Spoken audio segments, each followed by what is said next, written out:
Olá, eu sou a professora Karine Silveira e hoje eu vim compartilhar com vocês um pouco das reflexões que eu propus na formação de professores realizada na Escola Estadual Domingos Perim, na cidade de Venda Nova do Imigrante, no Espírito Santo.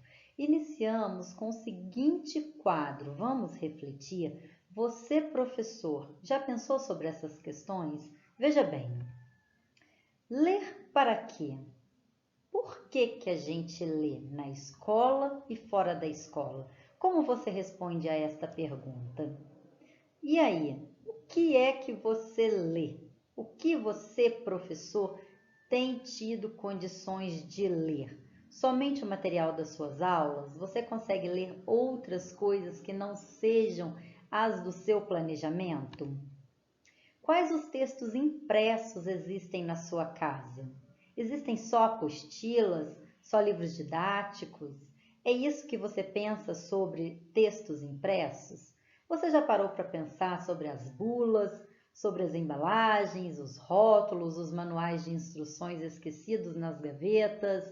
Então, quando a gente diz sobre texto impresso, estamos dizendo sobre tudo que há em nossas casas. Quais textos você trabalha na sua aula? Só os textos solicitados no livro didático? Você trabalha algo diferente? Compartilhe com a gente aqui nas respostas, nos comentários. Seus alunos gostam de ler o quê? Porque pode ser que a resposta deles não agrade a você, mas é o que eles gostam de ler. Eles gostam de ler memes? Eles gostam de ler somente as instruções dos jogos? Gostam de ler bate-papo? Você sabe do que eles gostam de ler, professor? E você reserva aulas para leitura, única e exclusivamente aula para se ler. E se ler qualquer coisa, seja um livro clássico da literatura, seja o que os alunos tiverem em mãos naquele momento para fazer a leitura.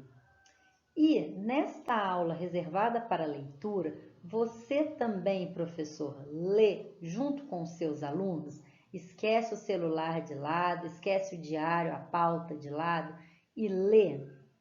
Pois bem, partindo dessas perguntas de reflexão, a proposta da formação foi a leitura na escola para além dos clássicos da literatura.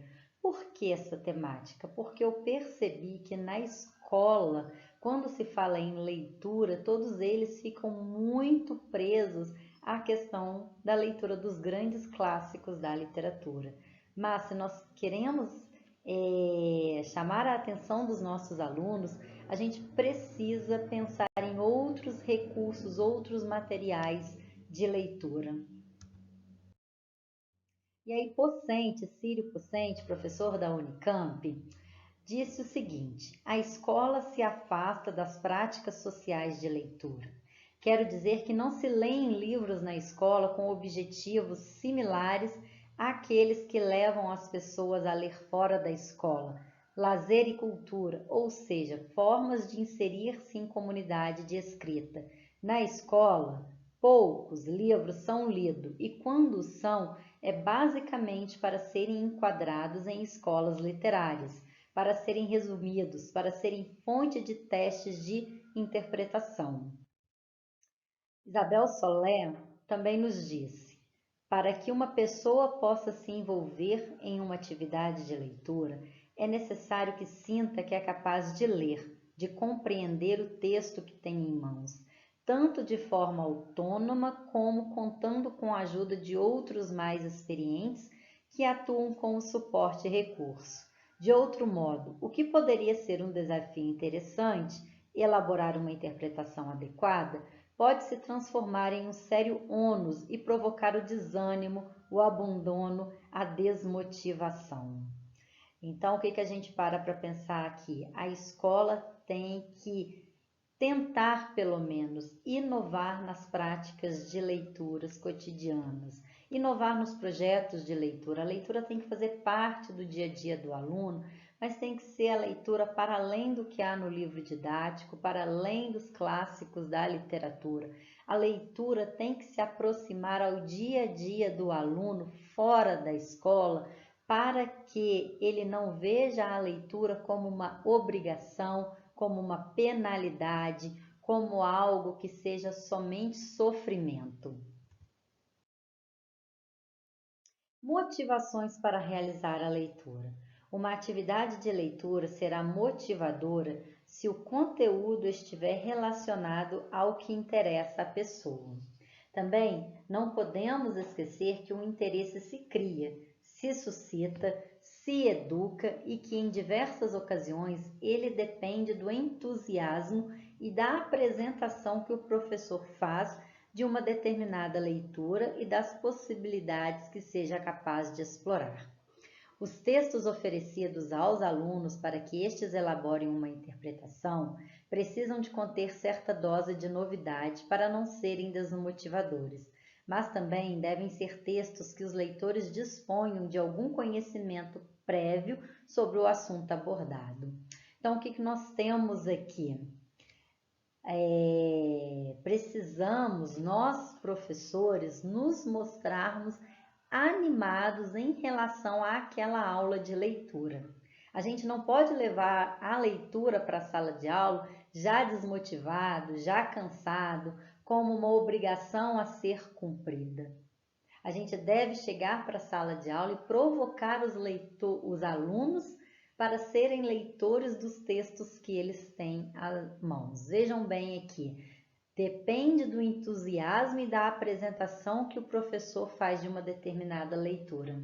Então, a gente precisa criar um ambiente de leitura, trazer atividades de pré-leitura, criar hipóteses sobre o material a ser lido para os alunos começarem a ler como algum desafio, como algo que eles vão procurar respostas para ver se estavam certos ou errados, e depois você faz as atividades de pós-leitura. Se os alunos gostaram, do que eles não gostaram, como eles modificariam tal história.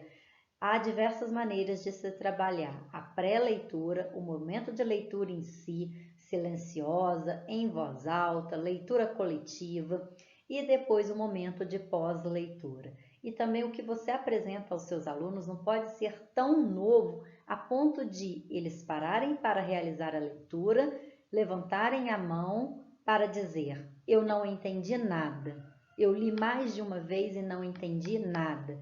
Quando isso acontece é porque o aluno não tem certo conhecimento prévio necessário para acionar gatilhos, fazer inferências e aí produzir sentido.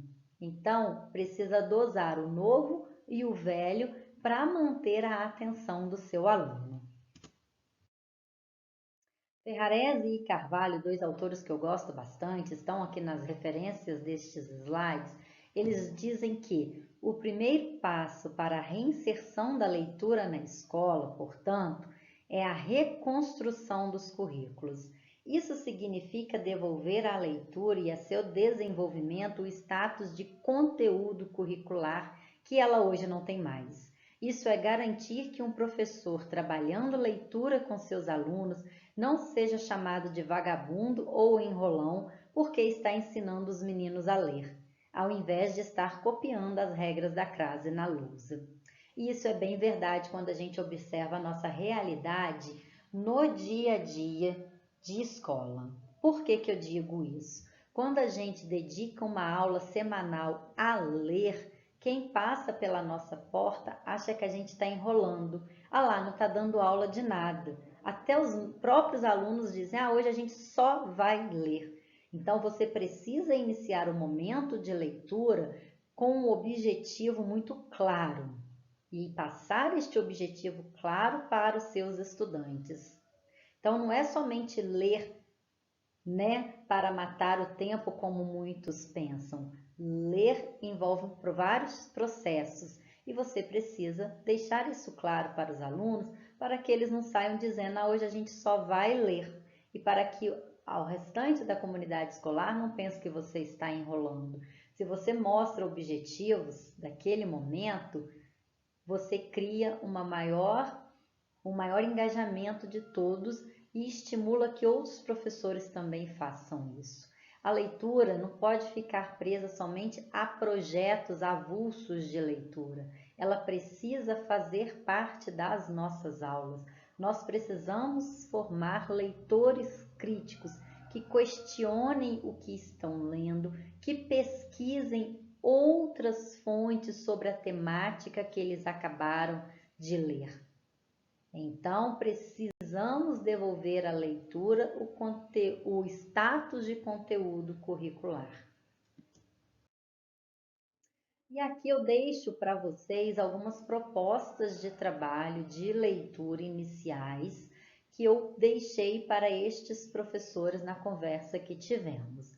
Então, deixei 3 propostas para eles testarem e depois me contarem como foi, o que acrescentaram, o que puderam fazer de diferentes, e isso eu também falo com vocês aqui. Caso testem, me digam como foi ou o que vocês têm de propostas diferentes que já fizeram nas aulas. Rodas de leitura e apresentação de gêneros não convencionais na escola. Para a gente deixar um pouquinho de lado ali o livro didático, os clássicos da literatura, vamos pensar em outros gêneros que fazem parte da nossa vida fora da escola, que são bulas, rótulos, outdoors, editais, contratos, manual de instruções. Vamos propor leituras destes gêneros e bate-papo sobre as dificuldades que enfrentamos para lê-los. Uma segunda oficina, uma segunda proposta de trabalho seria a contação de piadas. Como eu trabalho, meu objeto de pesquisa são textos de humor, eu gosto bastante dessa proposta de contação de piadas. Por quê? Porque a piada é um gênero que trabalha com diversas temáticas. E você proporcionando esse ambiente de contação de piadas vai ser também um momento de formação, porque o aluno pode trazer uma piada não adequada ao ambiente escolar ou uma piada, com preconceitos, com estereótipos, e aí você vai informando, orientando sobre essas questões, informando sobre a questão do riso. Para você é engraçado, mas para o outro não é engraçado, porque quando nós temos compaixão com determinada situação, aquilo não é mais engraçado. Então, eu já tenho alguns vídeos gravados aqui sobre o humor, vou gravar mais alguns sobre essa questão do riso e da construção de efeito de sentido humorístico. O que é engraçado para mim pode não ser para você. O que eu não vejo desrespeito, para o outro é desrespeitoso. Então, a contação de piadas traz também esse momento, de formação de leitores críticos, de saber se posicionar, de saber respeitar a opinião do outro. E por fim, algo que está, mais atual, fazendo parte da nossa realidade, da realidade dos nossos jovens, que é a gravação de podcasts de resumos. E aí eu indico o quê? Das notícias da semana, para que nós possamos fazer com que os alunos prestem atenção nas notícias, que tenham conhecimento de mundo do que está acontecendo, porque só tendo mais conteúdo vamos escrever com mais qualidade. E também, que eles gravem podcasts sobre reflexões de textos lidos e escolhidos por eles próprios, porque os alunos precisam ter esta autonomia, este poder de eles falarem: eu gosto disso e eu quero falar sobre isso. Então, a gente também dá a eles este espaço. O último slide que eu tenho aqui são as referências dos textos que eu apresentei, de Ferrarese e Carvalho, de alunos a leitores, o ensino da leitura na educação, o texto de Pocente, Ler Piadas na Escola, e o livro de Isabel Solé, Estratégias de Leitura. É um vídeo curto, espero que vocês tenham gostado. Escrevam nos comentários se testaram estas propostas, como são as aulas de leitura nas escolas de vocês. Até logo!